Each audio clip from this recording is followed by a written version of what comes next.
क्या आपने कभी गौर किया है कि कभी कभी तो हम बैठे बैठे ही थक जाते हैं और कभी कभी हम बहुत ज्यादा काम कर लेते हैं और फिर भी हमें थकन महसूस नहीं होती। आप पूरे दिन घर पर बैठे रह सकते हैं, लेकिन पूरे दिन बैठे रहने के बाद जो ऊब पैदा होती है वह हमारे शरीर को निढाल कर देती है, हमें थका देती है। लेकिन वही हम कोई खेल खेलते हैं तो हम उसमें खूब भाग दौड़ करते हैं, खूब शरीर को थकाने की कोशिश करते हैं।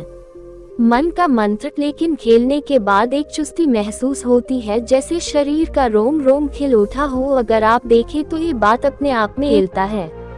मन का मंत्र। सकारात्मक सोच का महत्व।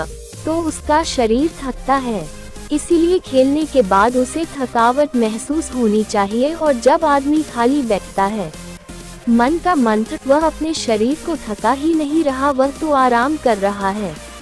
फिर उसे थकावट क्यों महसूस होती है? सकारात्मक सोच का महत्व खाली बैठने में। अगर आप इसका जवाब जानना चाहते हैं तो इसका जवाब है हमारे मन की ऊब। जहाँ तक शरीर की बात है, शरीर को थकने से मन नहीं थकता, और अगर आपका मन थक जाता है तो आपका शरीर साथ नहीं देता। ऐसा ही होता है खाली बैठने में, और मन की इस ऊब को हम तनाव कहते हैं। आज की जो कहानी मैं आपको सुनाने वाला हूँ उसमें आपको तनाव के बारे में सारी जानकारी मिल जाएगी। और अगर आप तनाव को समझ लें, तनाव के कारण ही पैदा होता है। तो चलिए इस कहानी से हम तनाव को समझते हैं। इससे पहले कि आप इस कहानी में खो जाए, प्लीज चैनल को सब्सक्राइब करके बेल आइकन की घंटी दबाकर ऑल को जरूर सेलेक्ट कर ले। दोस्तों, यह आपसे रिक्वेस्ट है। मन का मंत्र कैसे काम करते हैं? ये उस समय की बात है जब गौतम बुद्ध एक गांव में अपना समय व्यतीत कर रहे थे। उस समय तक बुद्ध की चर्चाएं दूर दूर तक फैल चुकी थी। काफी दूर दूर से लोग अपनी चिंता और दुखों के बारे में गौतम बुद्ध के पास समाधान खोजने के लिए आते थे।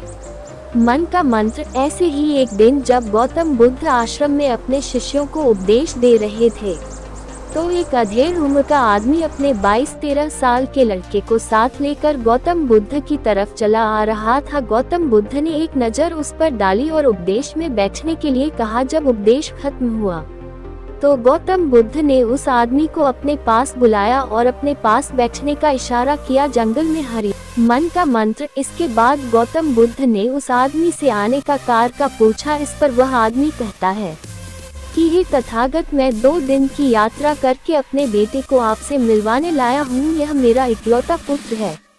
मन का मंत्र। सकारात्मक में कोई जान ही नहीं है। अगर हम इससे कुछ कहते हैं तो ये छोटी छोटी बातों पर गुस्सा करता है, और इसकी देखने की क्षमता भी उम्र से पहले ही कमजोर हो गई है और इसके बाल भी पकने लगे हैं। मुझे तो कुछ समझ नहीं आता कि यह सब क्या हो रहा है। भला इतनी कम उम्र में इतनी ज्यादा उम्र का लगता है। हे बुद्ध, मैं अपने बेटे को लेकर बहुत चिंतित हूँ। जब मैं अपने बेटे को डॉक्टर के पास लेकर गया तो उन्होंने कुछ औषधियाँ देकर कहा कि अपने बेटे को तनाव कम लेने दिया करो। वह अपने दिमाग में बहुत तनाव लेता है और इसी वजह से उसकी ऐसी हालत हो रखी है। लेकिन उनके लाख बताने पर भी मुझे तनाव का मतलब समझ में नहीं आया। मुझे पता ही नहीं कि तनाव होता क्या है और उसे कैसे उसके दिमाग से निकाला जाए। उसके लिए पहले तो मुझे ये समझना होगा कि तनाव होता क्या है, और इसीलिए बुद्ध, मैं आपके पास आया हूँ, कृपया करके।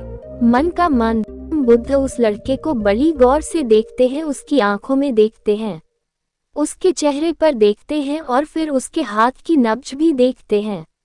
ये सारी विधियां करने के बाद गौतम बुद्ध उस आदमी से कहते हैं, मन का मंत्र की तनाव लेना तो कोई नहीं चाहता, लेकिन फिर भी तनाव लोगों को दीमक की तरह पकड़ लेता है और इंसान को ये पता ही नहीं चलता कि वह तनाव में जी रहा है। लेकिन अगर वही इंसान तनाव को समझ लेता है, तनाव के बारे में कोई ऐसा पैमाना बना लेता है कि उसे पता चल सके कि वह कितना तनाव में, 8 कारण होते हैं। इसके बाद गौतम बुद्ध कहते हैं कि सबसे पहले तो हमें समझना ये होगा कि तनाव होता क्या है। जब कोई इंसान कोई काम कर रहा होता है और उसका मन कहीं दूर भटक रहा होता है, काल्पनिक में होता है, तो उससे शरीर और मन के बीच में दूरी पैदा हो जाती है। मन का मंत्र। और जितनी दूरी शरीर और मन के बीच में होगी, हम उतने ही निद्रा की अवस्था में होंगे, और इसी दूरी को, इसी खिंचाव को तनाव कहा जाता है। कोई आदमी खेलने के बाद फुर्ती महसूस क्यों करता है? हालांकि उसने अपने शरीर को थका है, लेकिन समझने की बात तो ये होती है कि खेलते वक्त मन और शरीर पूरा उस खेल पर केंद्रित होता है, जिससे शरीर और मन में दूरी पैदा नहीं होती और इसीलिए कोई तनाव पैदा नहीं होता।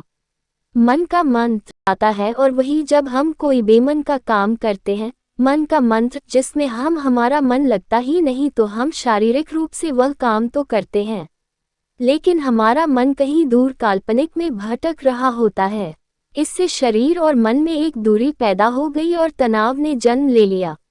इसीलिए इंसान को एक बार में एक ही काम करने चाहिए और इस पर अपना तन और मन केंद्रित रखना चाहिए, जिससे आपके भीतर कोई तनाव पैदा ही ना हो। तनाव के कुछ मुख्य कारण भी होते हैं। इसके बाद गौतम बुद्ध कहते हैं कि अगर हम इन कारणों को जान लेते हैं तो हमारे अंदर तनाव कभी भी पैदा नहीं होगा। मुख्य रूप से जो कारण है उसमें सबसे पहला कारण होता है मन का मंत्र। महत्वाकांक्षा। महत्वाकांक्षा होना अच्छी बात है, लेकिन कभी आपने गौर किया है कि इंसान के लक्ष्य कभी पूरे नहीं। इंसान का मन इसके बारे में समझने लगेगा तो अपनी बीमारी के बारे में सोचकर ज्यादा तनाव नहीं लेगा, क्योंकि वह जीवन का एक अभिन्न हिस्सा है और इसके लिए आदमी को शारीरिक रूप से भी अभ्यास करते रहना चाहिए। में कोई ख्याल पनपता है और वह उस पर बिना सोचे समझे का करना शुरू कर देता है, और जब उस काम में उन्हें कामयाबी नहीं मिलती तो वह तनाव से भर जाते हैं, क्योंकि उन्होंने वह काम शुरू करने से पहले उसके बारे में कोई जानकारी नहीं ली। आदमी को कोई भी योजना बनाते वक्त उसके बुरे परिणाम कि अगर यह योजना कामयाब नहीं हुई तो फिर मैं क्या करूंगा, और इसीलिए अपनी योजनाओं को समझने के लिए पूरा वक्त देना चाहिए, ताकि कि भविष्य में उस काम के प्रति कोई तनाव पैदा ही ना हो। और सबसे आखिरी कारण जो तनाव का होता है वह होता है बीमारी होती है। और